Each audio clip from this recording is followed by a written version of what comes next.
Bueno, chicos, visto y considerando que hemos tenido determinada cantidad de problemas para poder, digamos, encauzar las clases, lo que hice es agarrar y generar una clase extra, una clase integradora con todos los contenidos que hemos visto hasta ahora. Se la voy a pasar a los chicos de primero y también se la voy a pasar a los chicos de segundo para que puedan repasar conceptos del año pasado. Va a estar dividida en tres partes y los chicos de primero solamente van a tener que ver la parte uno porque es la que les compete a ustedes por el tema, digamos, de lo que vendría a ser el examen parcial que van a tener ahora dentro de unos días. ¿Qué es lo que vamos a tener dentro de la parte uno? Bueno, vamos a tener la parte básica, donde vamos a trabajar con el tema de las variables, con el tema de las operaciones, colecciones de datos, condicionales, ciclos y funciones. Eso es todo lo que vamos a ver. Literalmente todo lo que vimos durante el primer cuatrimestre, y la combinación de todos estos contenidos es lo que van a tener que resolver en el examen parcial.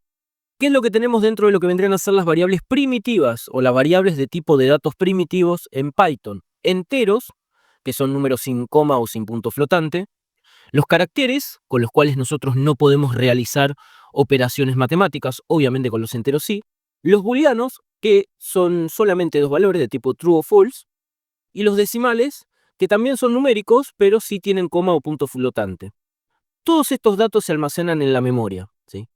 Los datos, cuando se almacenan en la memoria, nosotros lo tenemos que guardar dentro de variables, como ya lo dijimos anteriormente. Y las variables tienen tres elementos principales en Python.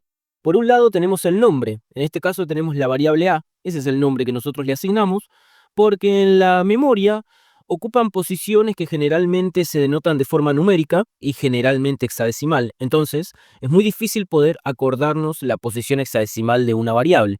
Por lo tanto, dentro de un lenguaje de programación, nosotros lo que hacemos básicamente es agarrar y asignarle un nombre a la variable. Además de eso, tenemos una asignación, es decir, un símbolo que nos va a decir cuánto va a valer esa variable. Y para saber cuánto va a valer, además de la asignación, necesitamos el valor. En este caso tenemos una variable que se llama variable a la cual le asignamos el valor 10. Ese 10 es un número entero. ¿Por qué? Porque no tiene ni coma ni punto flotante.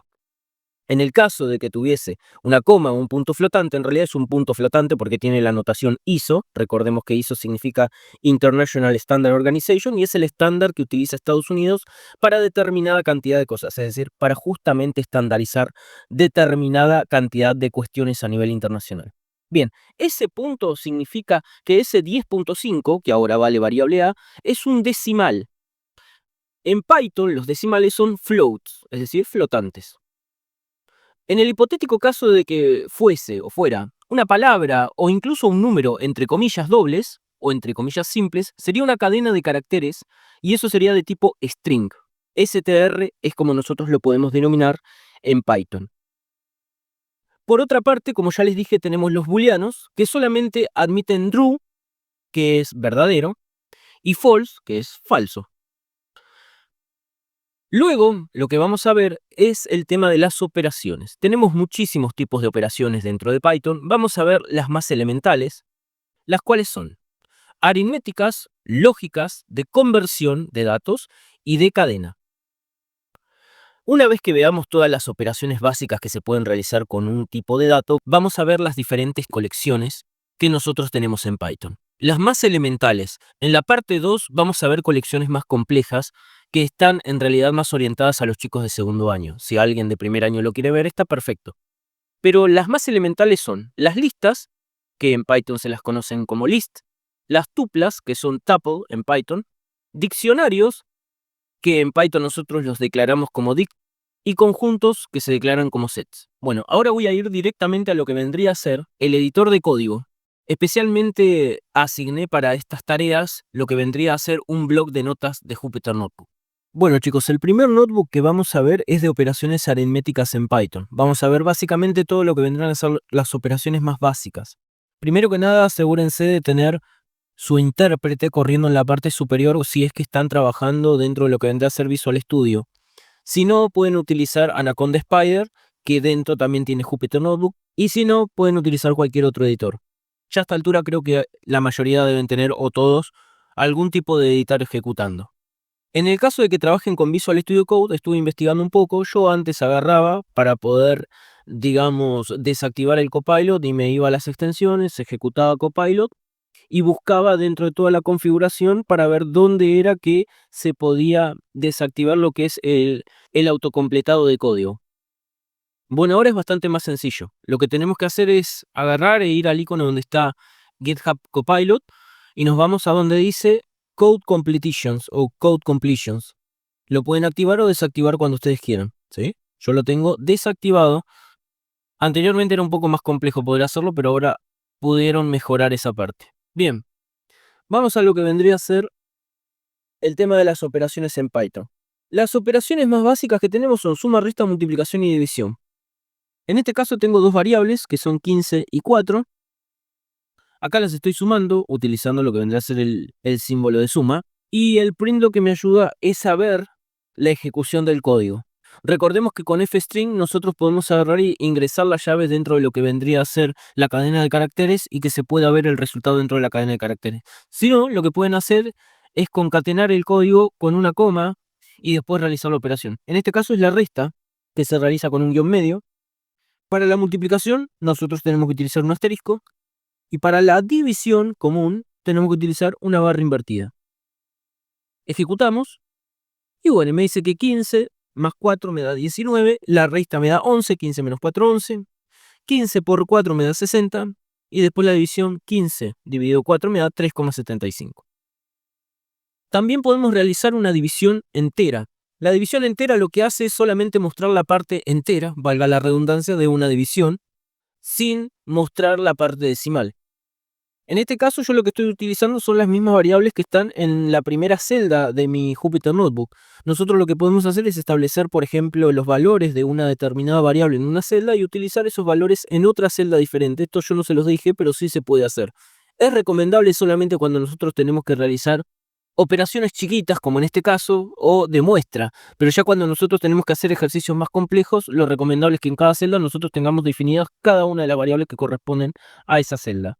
En este caso particular yo estoy haciendo, como ya les dije, una división entera. Entre 15 y 4, es decir, entre las variables A y B. En este caso particular, la división si se redondeara me tendría que dar 4, pero como solamente extirpa la parte entera, me va a mostrar un 3. ¿Y cómo se hace la división entera? Se realiza con dos barras invertidas. Y para poder saber el módulo de una división, nosotros necesitamos utilizar el símbolo de por ciento. En este caso, si yo agarro y multiplico el 3 por 4 me da 12. Por lo tanto, lo que me resta, generalmente el resto es el módulo de la división, lo que me resta va a ser un 3. Tanto la división entera como el módulo me tendrá que mostrar un 3. Ejecuto. Y ahí está, división entera 3 y módulo 3. Vuelvo a repetir, ¿cómo se calcula el módulo? Con el símbolo de porcentaje. Y lo que tengo que hacer es, para poder calcular el módulo, digamos, de forma mental, ¿sí? Nosotros tenemos que saber que si la división entera, si el cociente a mí me dio 3, yo entonces tengo que agarrar y multiplicar el 4 por el 3. 4 por 3, ¿cuánto me da? 12. ¿Cuánto falta al 12 para llegar al 15? Y me faltan 3. Entonces eso va a ser el resto o el módulo de la división. Continuamos. En esta parte tenemos lo que vendrá a ser la potenciación. La potenciación es básicamente especificar cuántas veces se va a multiplicar un número por sí mismo. Acá lo que estoy especificando es cuántas veces se va a multiplicar el 15, que es lo que vale A, por sí mismo. En este caso son 4. 4 veces se va a multiplicar el 15 por sí mismo. Ejecutamos y ahí me da 50.625. También vamos a repasar el hecho de que las operaciones en Python, igual que en cualquier otro lenguaje de programación e igual que con una calculadora, respeta órdenes y prioridades. Es decir, que nosotros primero tenemos las potencias y las radicaciones y después tenemos las multiplicaciones y divisiones, finalmente las sumas y las restas. Pero, en el hipotético caso de que tengamos paréntesis, siempre se van a respetar las prioridades de las operaciones que se encuentren entre paréntesis. En este caso no tenemos ninguna operación encerrada entre paréntesis, tenemos 3 más 2 por 5. Como primero se tienen que realizar las multiplicaciones, entonces primero, obviamente, se multiplica el 2 por 5. 2 por 5, 10, y después se le suma el 3 y me queda 13. Posteriormente tenemos lo que vendría a ser esta operación, donde en esta operación sí tenemos paréntesis. Estamos sumando primero el 3 más el 2, que me da 5, y después lo tenemos que multiplicar por 5. Por lo tanto, la segunda operación, cuando se muestra acá el resultado, me va a mostrar 25. Por lo tanto, 3 más 2 por 5 sin paréntesis me va a dar 13. 3 más 2, entre paréntesis, multiplicado 5, me va a dar 25. Ejecutamos, y ahí me da 13 y 25 como ya lo habíamos previsto. Después tenemos lo que vendrían a ser las operaciones con decimales. En este caso, las operaciones con decimales siguen exactamente la lógica que las operaciones con números enteros. Ejecutamos y bueno, 5.5 más 2.2 me da 7,7. Después la resta entre ambos me da 3.3, porque básicamente lo que se hace en la suma y la resta, si tenemos la misma cantidad de enteros y de decimales, es seguir exactamente el mismo orden. Se ponen uno arriba del otro y se realizan las operaciones que corresponden. Después tenemos la multiplicación, que me da 12.10, y la división, que me da 2.5. Finalmente tenemos lo que vendrían a ser las operaciones compuestas, que en realidad no serían más que asignaciones. Acá hay que hacer un paréntesis importante porque veo que muchos se hacen quilombo con esto. Específicamente se utilizan y se usan mucho, de hecho, para lo que vendría a ser la realización de acumuladores y de contadores. Acá tenemos una variable que se llama valor, cuyo valor inicial justamente es 10. Después lo que estamos haciendo es sumarle un 5, porque este más igual significa que yo lo que estoy haciendo es agarrar y sumarle un 5. No le estoy asignando un 5, no estoy haciendo esto, porque si no, directamente lo estaría reemplazando. Esto diría, o esto me estaría indicando, que antes valor tenía 10 y ahora vale 5. Pero yo lo que estoy haciendo es más igual 5. Por lo tanto, si antes valor valía 10, ahora vale 15. Pero después, bueno, después inmediatamente, la línea de código inmediata me muestra ese nuevo valor. Pero después lo que hace es multiplicarlo por 2. 15 por 2, en esta línea de código me va a mostrar un 30. Después a ese 30 le resta 4, porque me dice menos igual 4. Es decir, que a esa misma variable yo le voy a restar 4, y en esta línea de código me va a mostrar un 26. Finalmente, a ese 26, con el cual se quedó valor, hasta esta línea de código, le va a dividir un 2. Cuando yo lo divido a la mitad me queda 13. Por lo tanto, el valor final de esa variable, que justamente se llama valor, va a ser 13. Ejecutamos y bueno, ahí está el paso a paso. 15 vale al principio, 10 más 5, se multiplica por 2 y quedan 30 acá, se le resta 4 y queda 26, se lo divide por 2 y quedan 13. ¿Cómo trabajar con el tema de los redondeos de resultados? Recordemos que cuando nosotros tenemos una división exacta, nosotros no estamos redondeando el resultado, simplemente estamos utilizando su parte entera y sacando o dejando de lado su parte decimal. Por lo tanto, si queremos redondearlo, la operación tiene que ser diferente. En este caso, estamos, por ejemplo, dividiendo 11 por 3. Y esto se va a asignar a una variable que se llama número. Cuando lo ejecutamos, la división sin redondear me da 3,66 periódicos. Pero si lo redondeo a un número entero, fíjense que ahí sí realiza el redondeo como tal y me muestra un 4. ¿Cómo se hace? Con la función round o con el método round. Ahora, yo puedo establecer que lo redondea a un entero, pero también puedo decir que lo redondee con determinada cantidad de decimales de precisión. Yo acá voy a poner que se va a redondear a decimales, a 2 decimales. Y para eso tengo que colocar el número que quiero redondear, que en este caso justamente la variable se llama número, colocar una coma y especificar la cantidad de decimales de precisión que necesito. En este caso van a ser 2. Esto quiere decir que 3,66 periódicos van a pasar a ser, en este caso, en esta línea de código redondeado a 2 decimales, van a ser simplemente 3,66. Ejecuto. Bueno, 3,67 en realidad porque este 6 se convierte en 7 para acá. 3,67. Bien. Conversión entre tipos. La conversión se suele utilizar para poder agarrar y justamente convertir un tipo de dato a otro siempre y cuando sea posible. Y tiene otro nombre que se llama parsing. El parsing es justamente la conversión de un tipo de dato a otro. En este caso tengo una variable que se llama entero, que es un 8, que vale 8. Si yo lo quisiera pasar a decimal, lo que tengo que hacer es agarrar y pasarlo con float. ¿Esto qué quiere decir? Lo estoy convirtiendo, lo estoy parseando a flotante o float, como le quieran decir. Cuando yo lo tengo que imprimir, me aparece convertir a float y ahí me aparece el nuevo valor 8, que antes era de entero, pero como decimal. Es decir, me va a decir o me va a mostrar un 8.0. Después tengo esta variable que se llama decimal 2 y tiene un 7.8. Y yo lo voy a pasar a entero. Cuando yo lo paso a entero, funciona de manera similar a cuando yo hago una división entera. ¿Esto qué quiere decir? Que no lo redondea, sino lo que hace es básicamente agarrar su parte entera. En este caso tengo un 7.8, si se redondeara me tendría que mostrar un 8, pero no. Entero 2, que es la variable que va a recibir ese parseo, va a recibir un 7.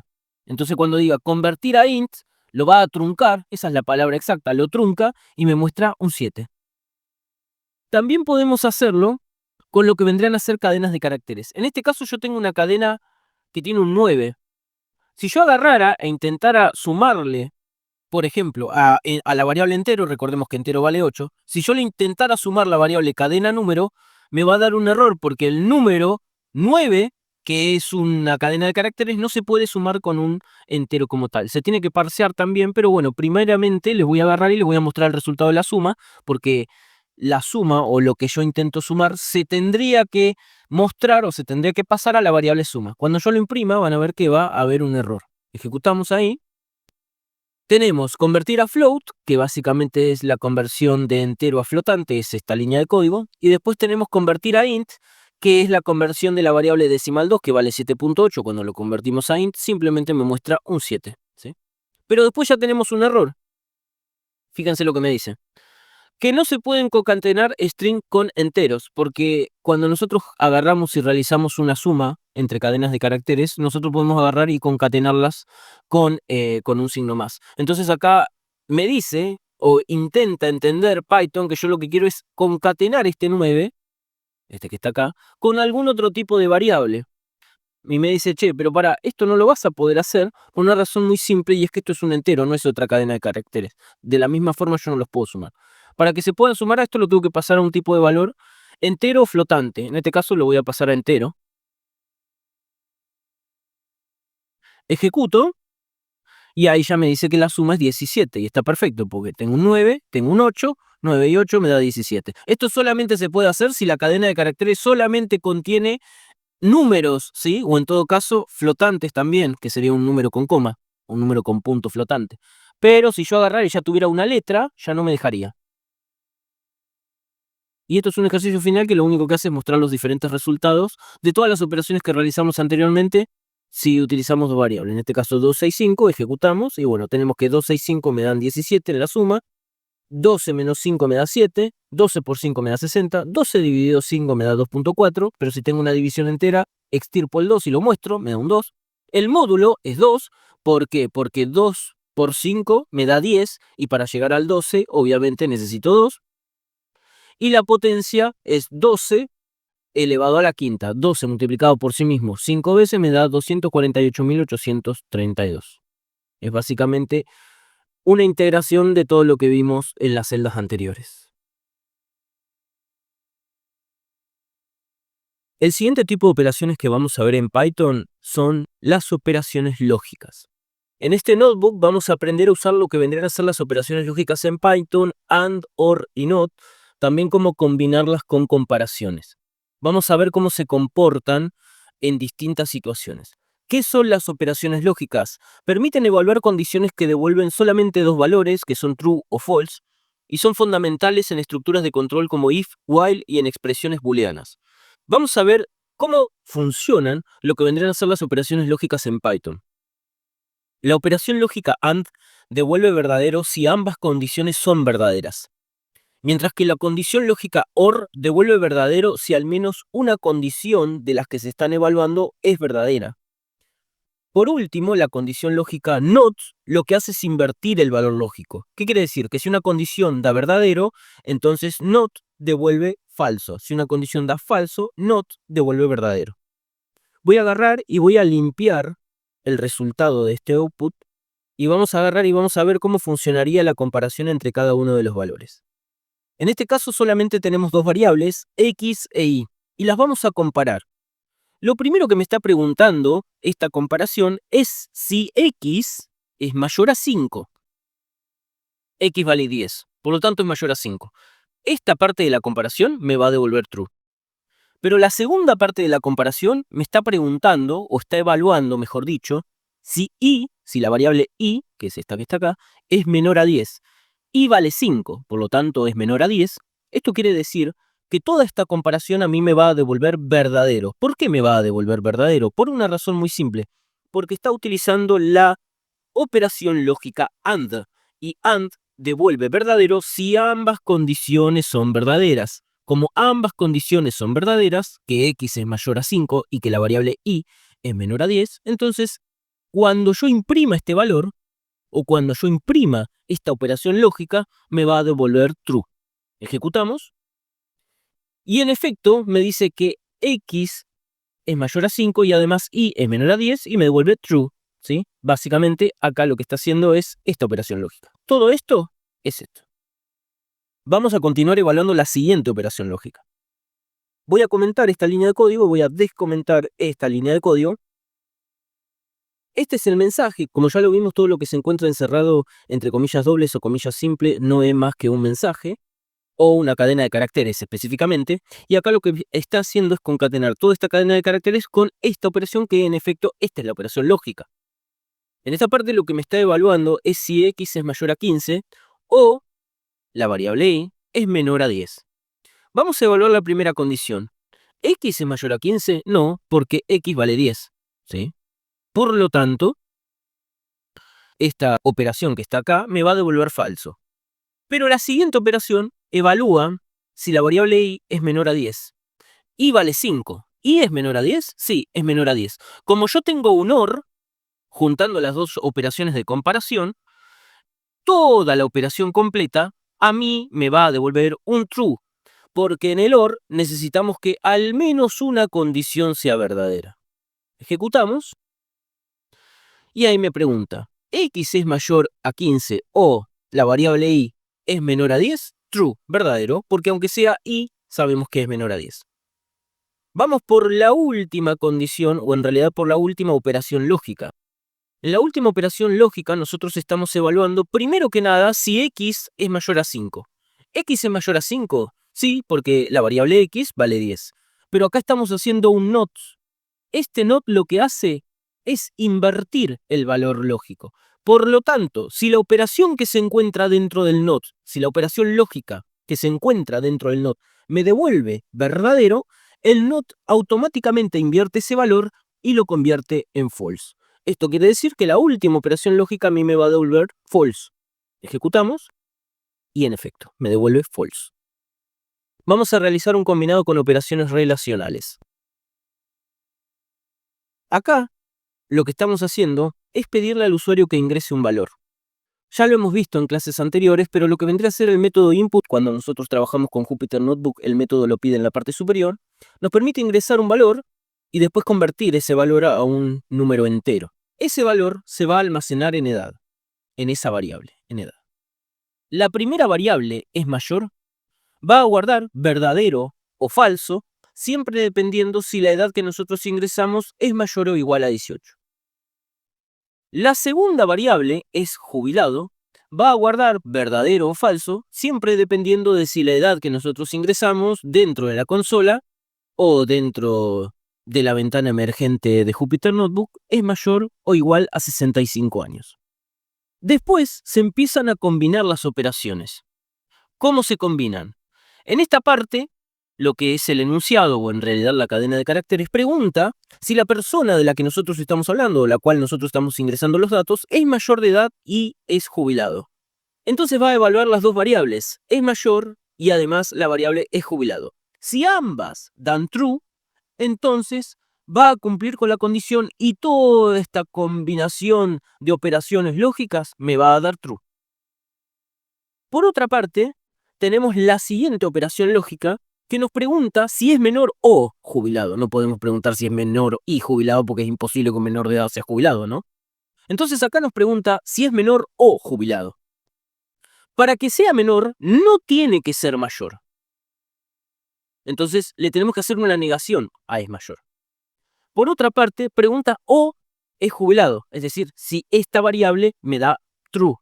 Entonces ingresamos el dato. Fíjense que, como lo dije anteriormente, cuando utilizamos Jupyter Notebook dentro de lo que vendría a ser Visual Studio Code, nos pide los valores en la parte superior. Si ustedes están trabajando con Jupyter Notebook desde el navegador, les va a pedir justo abajo de la celda los valores. No me pregunten por qué funciona así en Visual Studio, porque la verdad no tengo ni idea. Bien, voy a ingresar un valor, voy a ingresar 19 años. Enter. Y me pregunta, ¿es mayor de edad y jubilado? False, porque es mayor de edad, porque tiene 19 años, pero no es jubilado.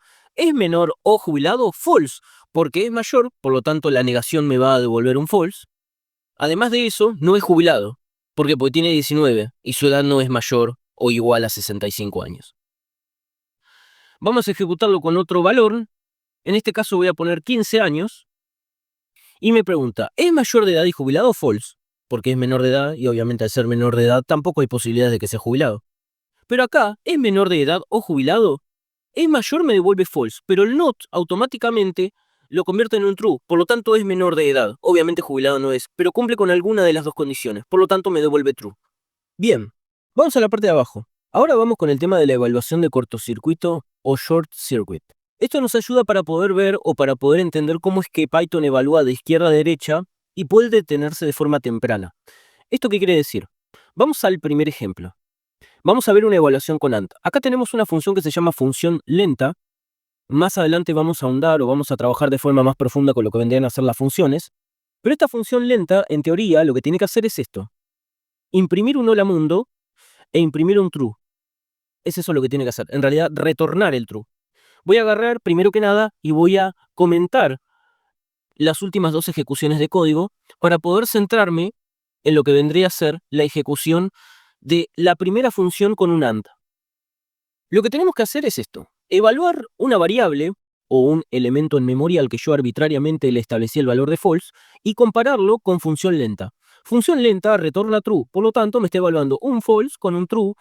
Teóricamente me tendría que mostrar un false, pero previamente me tendría que mostrar el mensaje hola mundo por una razón muy simple y es que yo, antes de retornar el true, yo estoy mostrando un hola mundo. Sin embargo, no lo hace. Fíjense que si yo acá escribo true, ejecuto, y ahí sí me dice hola mundo y me devuelve el true. ¿Por qué no lo hace con el false, pero sí lo hace cuando es true? Bien, vamos a ver. Voy a volver a escribir el false. Y como nosotros tenemos el siguiente tipo de evaluación de izquierda a derecha dentro de lo que vendría a ser Python, y tenemos un AND acá, nosotros sabemos que el AND necesita que todas las condiciones que son parte de ese AND sean verdaderas. Como yo ya establecí que el primer valor va a ser arbitrariamente false, ni siquiera se pone a evaluar el segundo valor, porque el AND lo que necesita es que obligatoriamente los dos valores sean verdaderos. Como ya el primero es falso, dice, ni siquiera me voy a molestar en leer lo que viene después. Por eso no evalúa lo que tiene la función lenta, ni siquiera aunque tenga algo para imprimir, un hola mundo o cualquier otra cosa. No lo ve, ¿sí? Lo pasa de largo. Cuando yo tengo un true, Python se ve en la necesidad de evaluar si la segunda condición también es verdadera. Antes de evaluar si la segunda condición es verdadera, me tiene que imprimir un hola mundo. Cuando ya se asegura de que las dos condiciones son verdaderas, es decir, el primer true que yo arbitrariamente establecí acá y el segundo true que se encuentra en función lenta, agarra y me imprime el valor, pero previamente se encarga de imprimir el hola mundo. Sin embargo, cuando es false y tengo un AND, ni siquiera se molesta en poder evaluar la segunda condición. Algo muy similar sucede con lo que vendría a ser el OR. Voy a agarrar, voy a comentar esto, voy a descomentar estas dos líneas de código. Y fíjense que acá lo que tengo es un valor arbitrario que yo establecí como false, pero esta vez lo voy a cambiar y lo voy a poner como true. O la función lenta, que la función lenta devuelve true. Ejecutamos y acá simplemente me imprime true. Nunca ingresa en la función lenta. ¿Por qué? Porque el OR necesita que aunque sea uno de los valores sea verdadero. Como ya el primer valor es verdadero, ni siquiera se molesta a poder evaluar el valor que devuelve la segunda función, o en realidad la única función que tenemos dentro del algoritmo. En el hipotético caso de que yo acá escribiera false, sí se ve en la necesidad de poder evaluar qué es lo que devuelve función lenta. Y entonces me imprime el hola mundo. Recuerden, cuando ustedes tienen una determinada condición AND u otra condición OR, ¿sí? Lo primero que hace es si se ve Python en la necesidad de poder seguir evaluando la condición o si solamente es suficiente con la primera parte de la condición.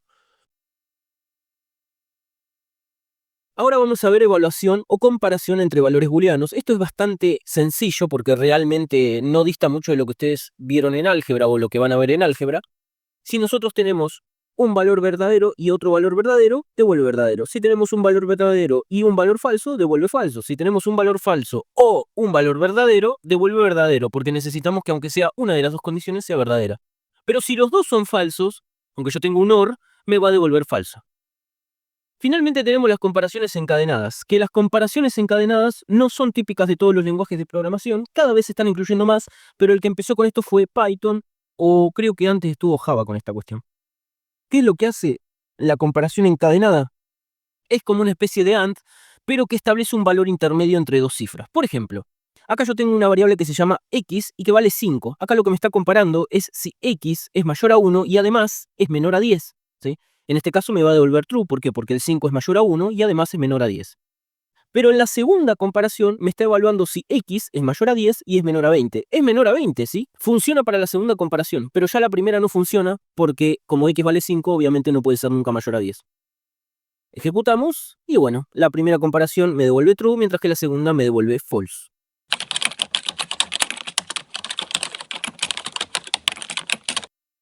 Ahora vamos a hablar un poco sobre las listas. Primero que nada, vamos a ver cuáles son las características que tienen las listas. Ya sabemos que es una colección, pero ¿qué características individuales tiene? Primero tenemos que entender que aceptan diferentes tipos de datos. Eso quiere decir que dentro de una misma lista yo puedo tener enteros, puedo tener cadenas de caracteres, puedo tener decimales, puedo tener otras listas u otras estructuras.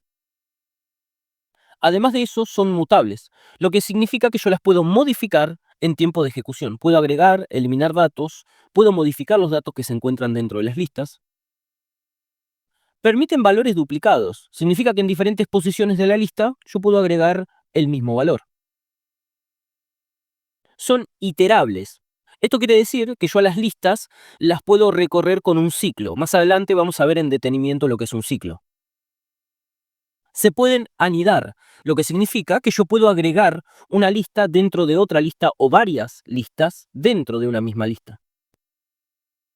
Y finalmente son ordenadas, lo que significa que van por orden numérico. El primer elemento de la lista está en la posición 0, el segundo está en la posición 1, el tercero en la posición 2 y así sucesivamente. Ahora, vamos a ver en detenimiento lo que significa que yo puedo tener diferentes tipos de datos y específicamente lo vamos a ver con un ejemplo. En este caso tengo una lista que tiene los siguientes valores, un 2, un 9.4, una cadena de caracteres que dice hola, y en la última posición tengo otra lista que justamente está anidada, que tiene un 3, un 1 y otra cadena de caracteres que dice chau. Entonces, fíjense que como me permite utilizar diferentes tipos de datos, el primer dato es un entero, el segundo es un flotante, el tercero es una cadena y el cuarto es una lista que a su vez tiene diferentes tipos de datos. Vamos a hablar ahora un poco de la característica de la mutabilidad. ¿Qué significa que son mutables? Vamos a trabajar con la misma lista que trabajamos anteriormente y vamos a agregar un método o una función que viene incluida en Python para la edición de listas, que es el append. El append lo que me permite es agregar elementos en la última posición de la lista. En este caso, fíjense que lo que se está ingresando es el 12. Cuando nosotros ejecutemos el código, nuestra lista va a quedar así, con un 2, con un 9.4, con un hola, con otra lista y en la última posición va a quedar el 12. De la misma forma en la cual nosotros ingresamos datos en las últimas posiciones, podemos seleccionar la posición en la cual queremos ingresar el dato y eso se hace con insert. Como lo dije anteriormente, insert agrega un elemento en la posición o en una posición específica. Tenemos dos parámetros. En el primer parámetro especificamos la posición, mientras que en el segundo parámetro especificamos el elemento que queremos agregar. Si nosotros nos fijamos bien en nuestra lista, específicamente en la original, en la posición 0 tenemos un 2, en la posición 1 tenemos un 9.4, en la posición 2 tenemos un hola, y como ya lo dije, en la posición 3 tenemos otra lista. Si nosotros ingresamos este 17 en la posición número 2, el 17 se va a ubicar entre el 9.4 y el hola. Fíjense que así es como nos queda la lista final. Bueno, a nivel diapositiva esto es todo lo que vamos a ver.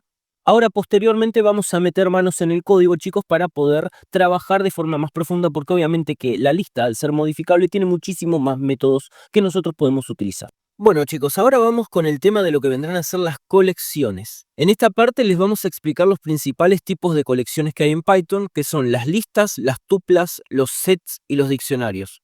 Algunas otras del módulo Collections que incluye ejemplos prácticos con comentarios. Ahora bien, lo que les quería decir es que obviamente para el examen ya lo sabrán, pero lo único que van a tener que ver es la parte de listas y tuplas.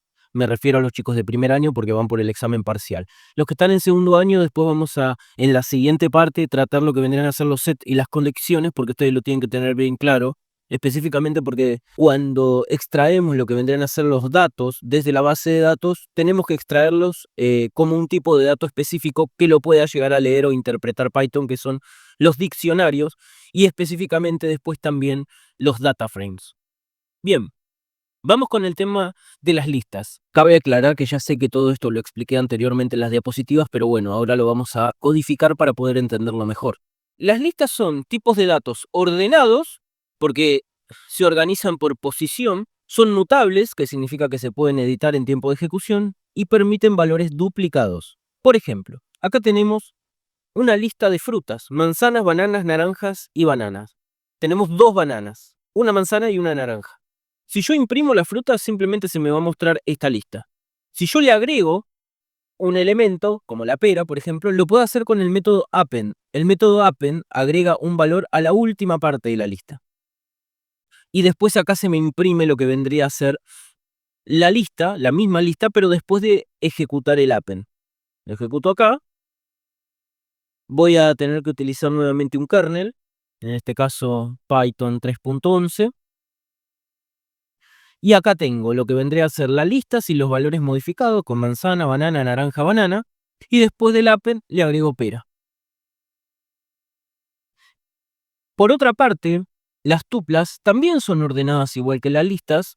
Se establecen entre paréntesis. Si se fijan bien, lo que vendrían a ser las listas se establecen entre corchetes o se declaran entre corchetes. Pero son inmutables, lo que significa que yo no las puedo editar en tiempo de ejecución. Sí, también permiten valores duplicados. Voy a agarrar y voy a ejecutar esta tupla, con los valores 10.5 y 20.3, que establecen un índice de coordenadas. Ejecutamos y bueno, me muestra 10.5 y 20.3. Si yo quisiera cambiar el valor 0 de coordenadas por 11.0, voy a descomentar esto, me va a dar un error porque yo no lo puedo modificar. ¿Ven? Me dice, Tuple Object does not support item assignment. ¿Esto qué quiere decir? Que no acepta asignaciones de ítems, las tuplas. Si yo lo quisiera hacer con la lista, podría hacerla. El append es una forma de poder agregar valores a la última parte de la lista. Pero si yo quisiera, podría agarrar y decir que frutas en la posición 0, ahora va a tener, qué sé yo, uvas. Una uva. Ejecuto y fíjense que ahí me cambió la manzana por la uva. ¿Sí? Lo que significa que yo puedo modificar una posición particular. También podría eliminar una posición dentro de una lista, que ahora igual lo vamos a ver con los métodos. Podría agarrar y ejecutar frutas.remove y podría eliminar una banana y volver a imprimir lo que vendría a ser la lista de frutas. Ejecutamos y ahí me aparece uva, naranja, banana, pera. Fíjense que si yo elimino una banana, automáticamente me elimina la primera ocurrencia, no elimina la que estaba en la posición 3. Otra cosa interesante, ¿sí? Como ya les dije, es que están ordenadas, pero la posición inicial no es la posición 1, sino la posición 0. Por lo tanto, uva está en la posición 0, banana está en la posición 1, naranja está en la posición 2, esta banana está en la posición 3 y pera está en la posición 4. Cuando yo eliminé la primera banana, naranja pasó a ocupar la posición 1 y la otra banana pasó a ocupar la posición número 2, mientras que la pera pasó a ocupar la posición número 3. Con las tuplas nada de eso puedo hacer. ¿Sí? Las tuplas son inmutables. Lo que yo sí puedo hacer con las tuplas es agarrar y reemplazarlas. Por ejemplo, yo tengo una tupla de coordenadas y puedo agarrar y puedo reemplazarlas por otra tupla que se puede llamar coordenadas 2. Y esta coordenadas 2 va a tener los valores 11.2 y 21.5. Entonces ahora voy a agarrar y voy a decir que coordenadas va a ser igual a coordenadas 2. Y cuando yo imprima la tupla coordenadas, se me va a imprimir ahora con los valores de coordenadas 2. Ejecuto y fíjense que ahí me dice que coordenadas, el primer valor que tenía era 10.5 y 20.3, pero ahora vale 11.2 y 21.5. Bien, Después tenemos el tema de los conjuntos. Los conjuntos no son ordenados, pueden aparecernos en cualquier orden, no específicamente en el orden en el cual nosotros lo establecimos. Fíjense que yo acá tengo dentro del conjunto un 1, un 2, un 3, un 3 y un 2. No permiten valores duplicados, por lo tanto, la primera ocurrencia del 2 lo va a eliminar, la primera ocurrencia del 3 también lo va a eliminar. Solamente me van a quedar los valores 1, 2 y 3, y que encima se pueden mostrar en cualquier orden. Vuelvo a repetir, no se va necesariamente a mostrar en el orden en el cual están creados acá. Y son útiles solamente para operaciones de conjunto. Ejecuto. Acá estoy agregando un 4, me olvidé de decirles. Es decir, acá se imprime lo que vendría a ser el conjunto de números o el set.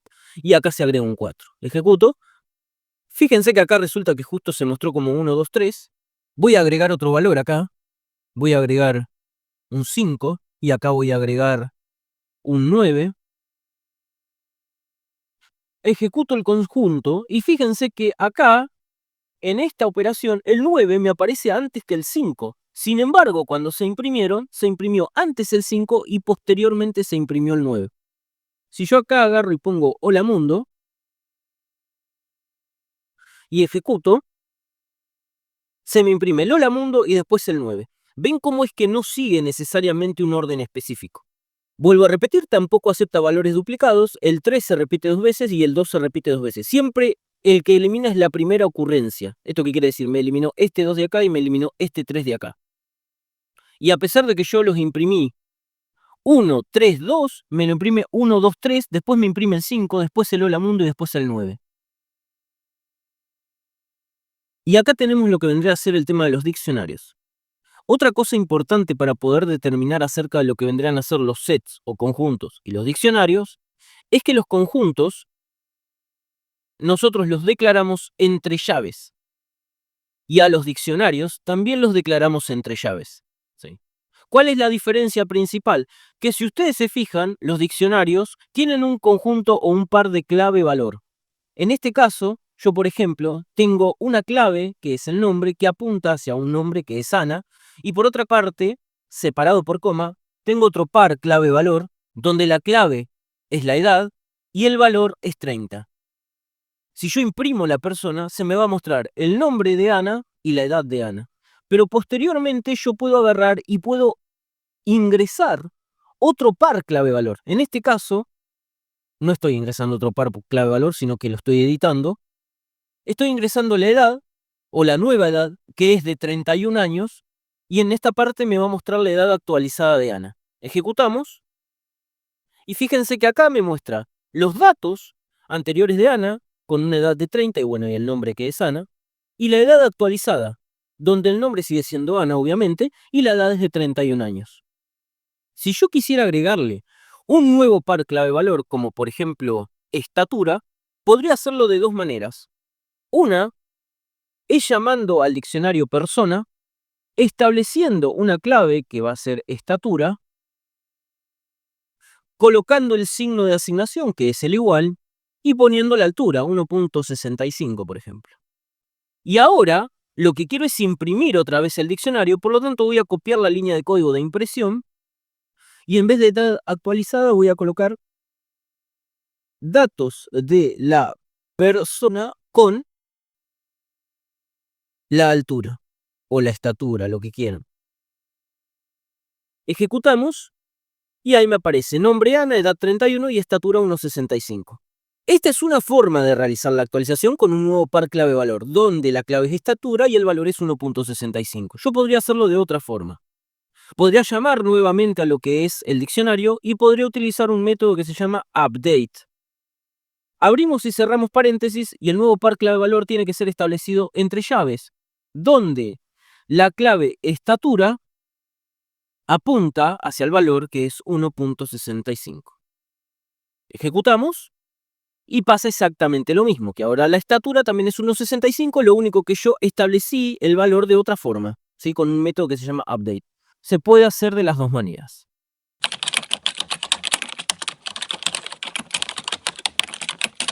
Esta parte ya trata más que nada de lo que vendrían a ser las funciones en Python, cómo se definen, cómo se utilizan y los distintos tipos de funciones que existen. Pero antes vamos a diferenciar un poco entre lo que vendrían a ser las funciones y procedimientos. En Python ambos se declaran de la misma manera. Pero ¿cuál es la diferencia principal que existe entre una función y un procedimiento? Las funciones devuelven valores y los procedimientos no devuelven valores. Las funciones, al devolver valores, se pueden utilizar en expresión, es decir, podemos utilizar, digamos, diferentes cálculos matemáticos y dentro de esos cálculos matemáticos podemos utilizar lo que vendría a ser el valor que devuelve una función para poder realizar ese cálculo. Pero los procedimientos, al no devolver ningún valor, no se pueden utilizar en una expresión. Tanto las funciones como los procedimientos se pueden definir con la palabra reservada def en Python. Por eso es que se utilizan, digamos, de forma indistinta. Hay funciones que ya vienen predefinidas con Python como lo son max y como lo son sum. Pero por otra parte también hay procedimientos que vienen predefinidos con Python, como por ejemplo el que nosotros utilizamos para poder imprimir valores dentro de la consola, que es el print. Pero también podemos definir nuestras propias funciones y nuestros procedimientos. Antes que nada, de una forma general, ¿qué es una función? Es un bloque reutilizable de código que realiza una tarea específica. Se puede ejecutar varias veces con diferentes entradas, argumentos, y si es una función concreta, devuelve una salida, si no es un procedimiento. Bien, en este caso, por ejemplo, estamos definiendo la función saludar. En realidad es un procedimiento saludar. Si yo ejecuto ahí, voy a agarrar y voy a utilizar el kernel que necesito para poder ejecutar Jupyter Notebook. Y ahí obviamente yo llamo a la función, se imprime lo que vendría a ser el mensaje saludar y automáticamente me muestra el output dicho mensaje. Ahora bien, ¿cómo se retornaría esta misma cadena de caracteres? Con un return. Ahí. Voy a ejecutarla. También me dice hola mundo, ¿sí?